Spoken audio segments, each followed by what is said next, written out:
Hello friends, parasol GS पे आपका स्वागत है। मित्रों, कैसे हैं आप लोग? फ्रेंड्स, कुछ विद्यार्थियों के मेल थे जिनके संदर्भ में मैं आपको यहाँ पर अवगत कराना चाहता हूँ। यहाँ पर दो तीन तरह के सवाल थे।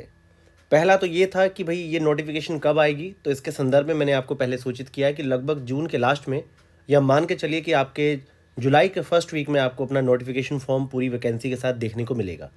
दूसरी बात यहाँ पे ये है बहुत ही शॉर्ट में कि जो आपका बीओ के पद हैं, देखिए बीओ के पद को इस तरह से समझने का प्रयास करिए कि जो आपका बीपीएससी, आपने बीपीएससी में जो टीचर रिक्रूटमेंट वाली वैकेंसी आपने सुनी होगी, अभी इसका 3.0 आपका है और ये लगभग आप मान के चलिए 5.0, 5 वैकेंसी आपकी कंप्लीट होनी है।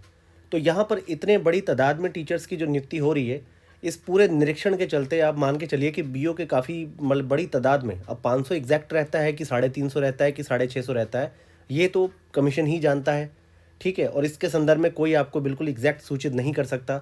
लेकिन आप ये एक बात मान के यहाँ पे चल सकते हैं कि आपका जो ब्लॉक एजुकेशन ऑफिसर है, इसके लिए किसी तरह के बीएड की आवश्यकता नहीं है। बिहार के संदर्भ में बाकी स्टेट के कंपैरिजन में, जैसे यूपी पीसीएस में ज़्यादातर सारी वैकेंसी में ग्रेजुएशन को मेंशन कर दिया जाता है, जबकि सब विद्यार्थी अपनी पढ़ाई के दौरान मात्र किसी एक पब्लिकेशन की सिर्फ उस सब्जेक्ट के किताब ही पढ़ते हैं। ग्रेजुएशन का किसी को कुछ खास याद नहीं रहता। उसके बाद भी बहुत सारी स्पेशल डिग्रियों को जब विद्यार्थियों पर लाद दिया जाता है, तो उससे कोई एक वर्ग बहुत ज़्यादा फ़ायदा उठाता है।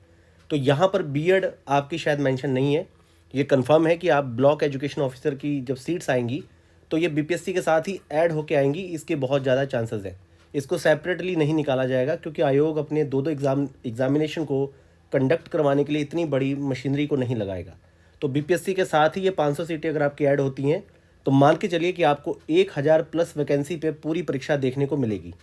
और यहाँ पर आपका बीएड मेंशन नहीं है, तो आप सिंपल ग्रेजुएट विद्यार्थी भी इसे दे सकते हैं जो आपके बीओ की परीक्षा को। अब बात करते हैं एज रिलैक्सेशन की। तो बीओ हर साल तो आपका नहीं आता। अगर यहाँ पर बीओ की जो आपकी वैकेंसी है, ये कई सारे साल बाद आई है, तो मान के चलिए कि मिनिमम 5 ईयर्स का यहाँ पर एज रिलैक्सेशन ऐसे विद्यार्थियों को मिलना चाहिए जो जनरल कैटेगरी से 37 की एज कंप्लीट कर चुके हैं, या अदर कैटेगरी से उनकी एज 42, 45, जो भी उनका एज का क्राइटेरिया है, यहाँ पर +5 हो सकता है। इसके संदर्भ में पूरी विस्तृत जानकारी तो आपको नोटिफिकेशन में ही क्लियर होगी। लेकिन हर बार जब भी इस तरह की स्पेशल वैकेंसी आती है तो एज रिलैक्सेशन ग्रांट की जाती है।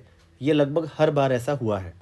और मान के चलिए कि आपका 1000 प्लस वैकेंसी पे आपके सामने बीपीएससी आने जा रहा है। इसके साथ मैं आपको एक चीज़ और बता दूं मित्रों, हमारे बीपीएससी प्रीलिम्स का जो 30 फुल लेंथ के टेस्ट सीरीज चल रही है, आज उसमें एडमिशन का लास्ट दिन है। अगर आप इसमें एडमिशन लेना चाहते हैं तो डिस्क्रिप्शन में इसकी डिटेल है, आप इस ग्रुप को ज्वाइन कर सकते हैं। और मेंस का भी आपका लास्ट डे है अगर आपको ज्वाइन करना है बीपीएससी के संदर्भ में।